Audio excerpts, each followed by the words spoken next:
রাষ্ট্রীয় ব্যয় কমানো, জ্বালানি সাশ্রয় এবং পুলিশের জনবল সংকট মোকাবিলায় বড় সিদ্ধান্ত নিয়েছে সরকার।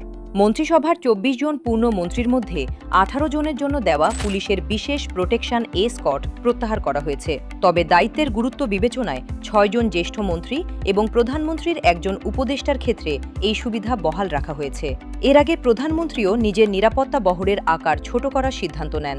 সরকারি সূত্র বলছে, একজন মন্ত্রীর এসকর্টে সাধারণত একজন এসআই, ৪ জন কনস্টেবল এবং একটি পুলিশ যান নিয়োজিত থাকে।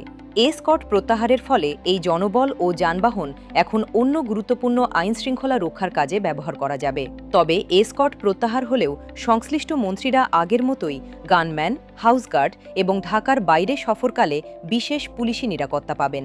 ডিএমপির তথ্য অনুযায়ী বর্তমানে ঢাকায় ভিআইপি নিরাপত্তায় প্রায় ৯০০ পুলিশ সদস্যের ঘাটতি রয়েছে। পাশাপাশি ২০২৪ সালে সহিংসতায় বেশ কয়েকটি নিরাপত্তা যানবাহন ক্ষতিগ্রস্ত হওয়ায় সীমিত সম্পদ নিয়েই দায়িত্ব পালন করছে পুলিশ।